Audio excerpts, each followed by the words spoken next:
मैं बीना जादव अहमदाबाद गुजरात राज्य से हूँ और पिछले 25 साल से हाउसिंग राइट्स, ह्यूमन राइट्स पे काम कर रही हूँ। शेल्टर राइट्स, जेंडर जस्टिस और बहनों के जो मुद्दे आते हैं, और जब हम बस्ती में जाते हैं तो बस्ती का जो प्रॉब्लम है उसको फुलफिल करते हुए हम लोग ये काम करते हैं।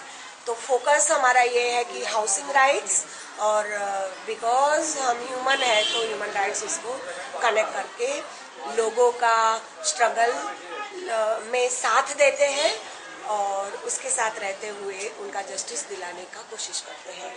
ये जो विस्तार है वो गुलबाई टेकरा है।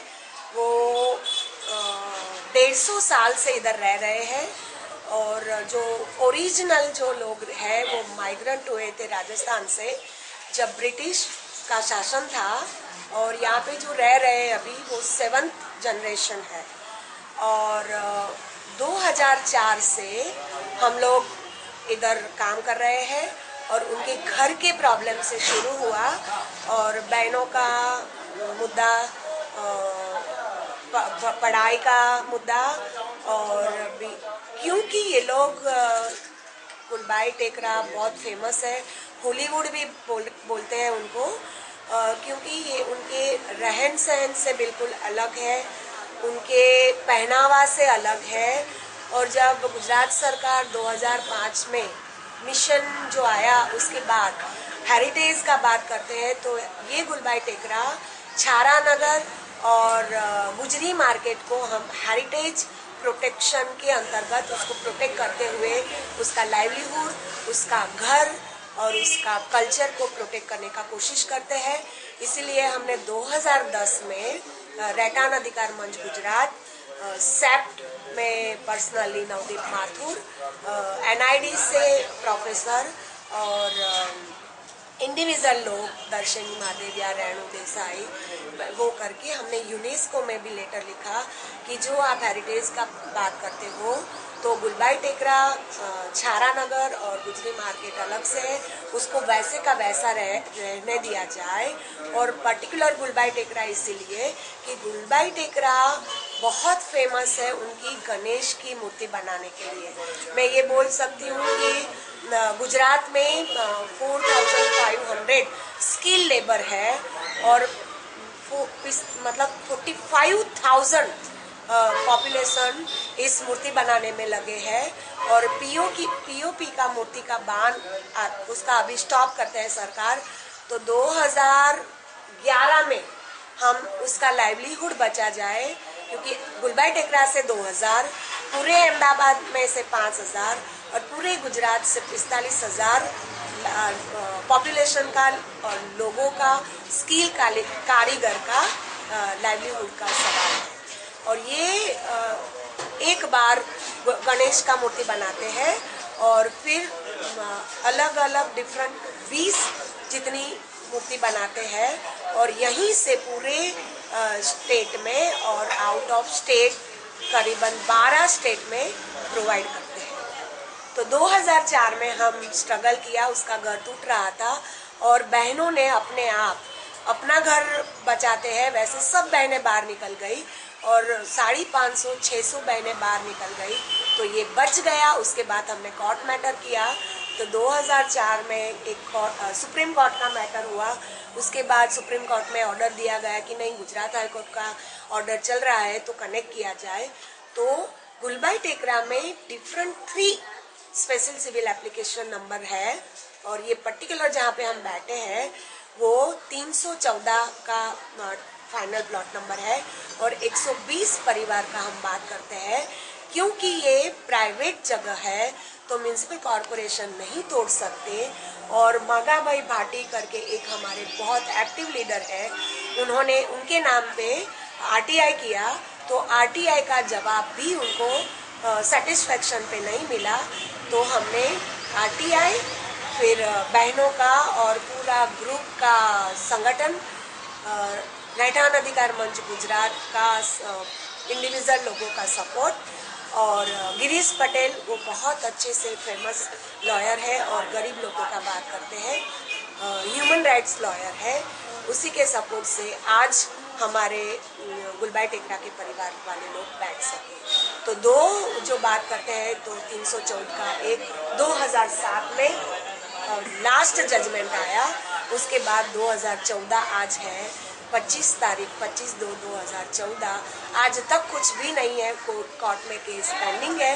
फिर भी 24/2/2014 को अंदर से कोई मैसेज मिला उन्होंने कि कल पुलिस फौज के साथ बुलडोजर लेके तोड़ने के लिए आने वाले हैं।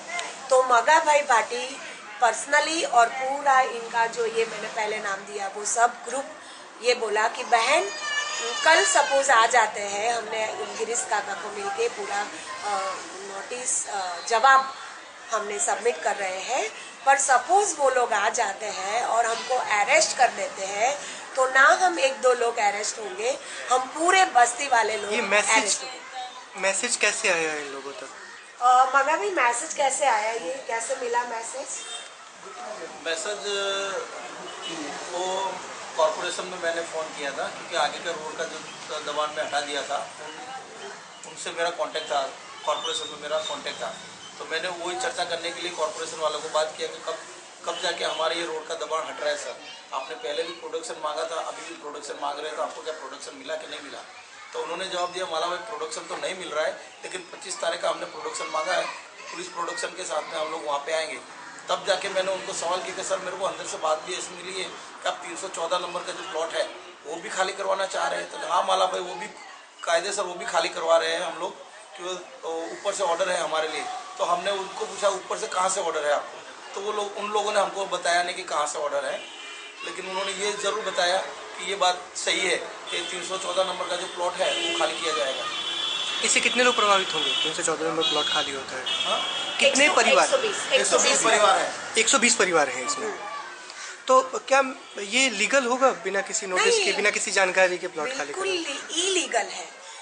सेम वे म्यूनिसिपल कॉर्पोरेशन और अथॉरिटीज ये बोल रही है कि लोग इलीगली घुस गए हैं।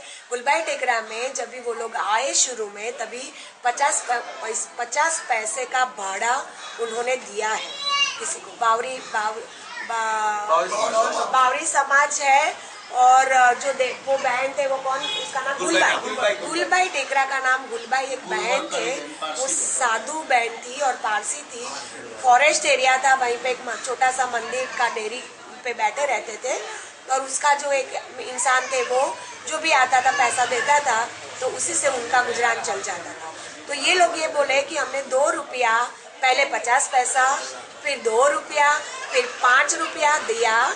और वो गुलबाई बहन भी इतनी ऑनेस्ट थी कि उन्होंने भी उनके मुनीम में या उनका जो काम करता था उसने भी एक रसीद दिया कि ठीक है हमने भी ये आपको पहुंच दिया कि आपका पैसा हमने लिया।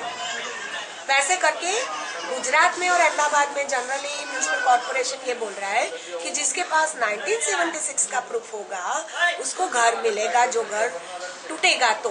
और विकास के काम में जो स्लम क्लस्टर अफेक्ट होता है उसको टोटली रिहैब किया जाए विथ बेसिक एमिनिटीज।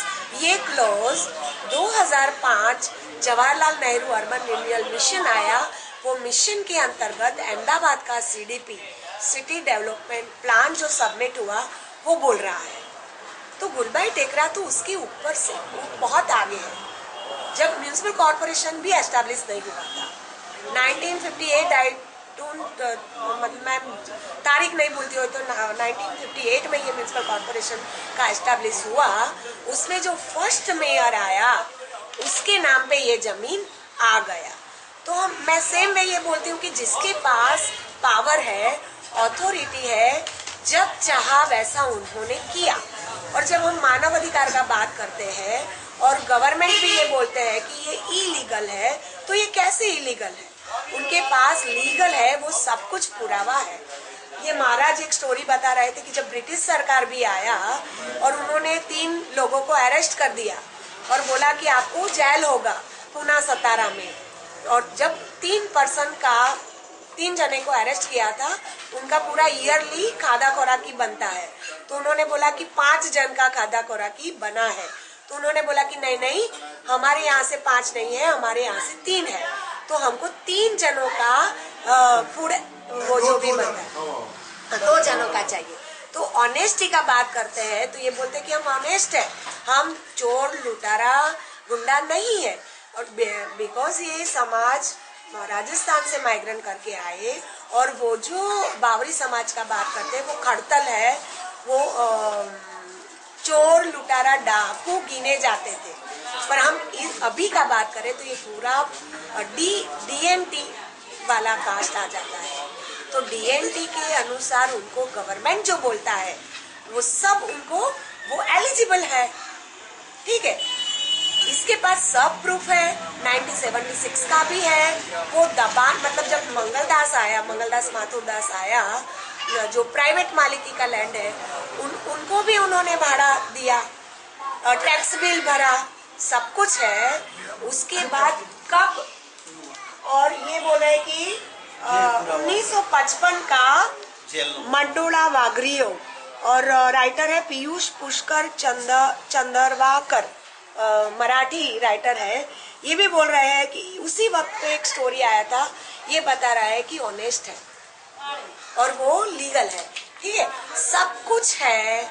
और इधर गुजरात स्टेट में भी ये कास्ट के लिए पर्टिकुलर स्कीम है, उसमें उनको इंक्लूड करने के बजाय ये बोलते हैं कि ये एनक्रोचर है और दबान करते रहे हैं तो ये तो हटाएंगे। जब आरटीआई का आंसर आया और ये पाया गया कि ये प्राइवेट मालिकी का है और मालिक 3 है, तो इन्होंने मगाबाई ने ये भी बोला कि ठीक है 3 मालिक है तो जो भी मालिक है वो हमको बोलेंगे कि आप फ्री ऑफ चार्ज निकल जाओ तो हम निकल जाएंगे।